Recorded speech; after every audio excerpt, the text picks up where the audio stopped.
Welcome to the Authority of Love on another Family Foundation Friday with our co-host, Mr. David Walls from the Family Foundation.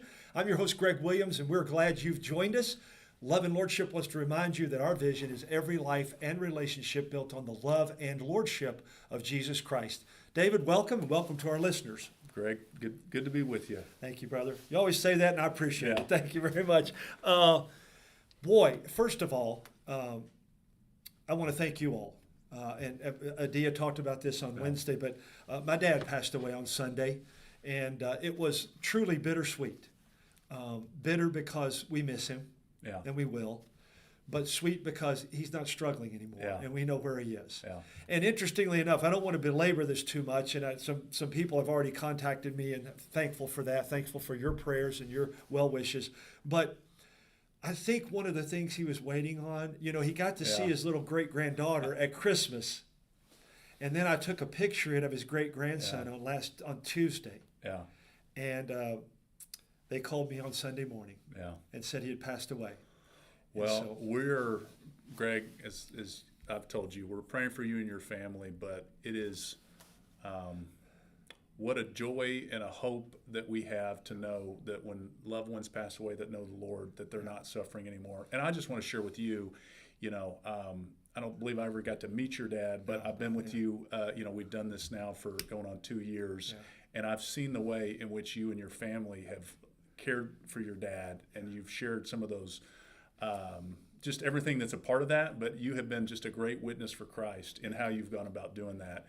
And that's helped, help strengthen me, even though I'm far away. I've got my grandmother is, probably near the end of her life, and trying to encourage my mom and siblings in that. And but look, it's just a reminder that we live in a broken, sinful world, but because of Christ, we know where our eternal home is, and we can celebrate even the missing someone not being with us here, knowing that we'll be able to celebrate with them in our true home at some point. So and just echoing what you echoed, what the Apostle Paul said, we grieve. Yeah.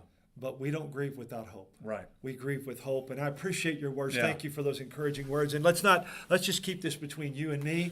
Your grandmother's about the same age as my dad, so we'll just keep that between us two. But anyway, thank you all. By the way, we're going to have a celebration of life. We literally are going to celebrate his life tomorrow at Jessamine Christian Church. So we're truly looking forward to that, because we know, and thanks for those who have gotten online and Facebook and other things that we've done. Thank you for the encouraging comments that just honored my dad and glorify the Lord, because that's been our prayer, and we want to continue that. So let's move forward then, David. Thank you again. Last week we talked about several possibly good bills going to the governor's desk, much of it because of the work of the Family Foundation and Kentucky Right to Life, and you guys were awesome as always. You guys, listeners, praying and calling and emailing, so thank you for that. Tell us what happened with that, David. Yeah, and obviously, the faithful work of so many legislators that are committed to these important issues. The first one we'll mention, and again, we had a midnight on Friday of last week, and our policy team was there till the very end. If you're on our social media channels, you saw a photo we posted shortly after midnight, advocating till the end on a couple of key bills, but some ones that got across at different points last week that are now on the governor's desk. And again, we're in the veto period now, where the governor can choose whether he wants to sign, veto, or if he does nothing, it will eventually just go into law, some of these bills. And then the legislature has the opportunity, they reconvene on the 27th and 28th, and they have the opportunity to override any vetoes and to do no business. But anything that they would, new bills that they would pass on those last 2 days, run the risk that if the governor was to veto them after that, there's no... Still worthwhile to do, though. We'll talk about those in a minute. Still worthwhile, yes. But I know you already, with our good mutual friend Adia Wishner, talked a good deal in depth about House Bill 90 and a little bit of how that important issue came together. But I just want to reaffirm that we are very thankful that important law that does several things, but the part of it that's getting the most attention is the clarifying Kentucky's existing pro-life laws, making very clear in law what abortion is not. we know there has been a concerted, coordinated effort by the abortion industry, by its enablers in the media, and even some in the medical community to distort the very clear health and safety, life of the mother provisions that are in Kentucky's pro-life laws and really a number of and states have been there all along, right, actually, David. Yes. And so, because of this confusion and ways in which they've tried to paint a picture where, for example, a woman who experiences a miscarriage and being told in some cases that she can't go get the care that she needs, the legislature took proactive action to ensure that the law is even more clear now in going through some of these things, making it clear miscarriage, ectopic pregnancy, some of the other very serious medical complications that can unfortunately happen, making it clear that, look, at the end of the day, intent is what's key when we're talking about an abortion. An abortion is always an intentional act so focused on taking the life of the unborn child. Of that baby. That's if right. you are taking action with the intent to save the life of the mother or to save the life of the unborn child, if the complications or both, however, yes, that is not an abortion. Right. And so this bill clarifies that, makes it very clearly, clear. Right? Yes. Well, there'll be more to say, about that. I want to actually spend some time and hopefully have an opportunity to maybe record something with Adia for our supporters to help them understand, because we're already seeing, Planned Parenthood and others. They have been claiming that this is needed, and then the legislature moves forward with the law specific to that, and now they're out condemning it. Why is that? They don't, because they want abortion re-legalization here in Kentucky, and they don't just want some other exceptions. They want full stop abortion on demand through all 9 months of pregnancy. Anything short of that, they will condemn, and in fact, that's exactly what they're doing now, going so far, Greg, to actually say that this law that simply provides clarity to protecting the mom and the baby in the womb is going to lead to people dying. People will die, is what was said by the Planned Parenthood leader here over the Kentucky, and that's just such a profound statement in light of the fact profoundly wrong it is for an organization that is probably, at least for sure here in the United States, a singular organization responsible for the most deaths, murders of innocent babies in the womb. preborn human beings created in the image of God than any organization in probably human history. Perhaps all of them put together. Yes. Planned Parenthood is more responsible. And so, because of that, we're continuing to see growing calls to ensure that Planned Parenthood is defunded at the federal level. And we can spend some more time talking about that, but I know we've joined a coalition letter with a number of others, and the end of next week is going to be a big moment in D.C. where folks will be reaching out to their congressmen and their senators to urge Congress to move forward and do what we should have done for many, many years. Decades ago. Is to cut off all public funding for Planned Parenthood at the federal level. They're a heinous, evil organization, and increasingly, as was reported in the New York Times, their medical facilities are falling apart, probably because they're using most of their resources for advocacy and political work, as opposed to healthcare. That's right. And let me sum that up real quick, David, because I said this with Adia, and I think it's worth repeating. The reason they're so angry is because this bill clearly defines what you said, what it is and what it isn't.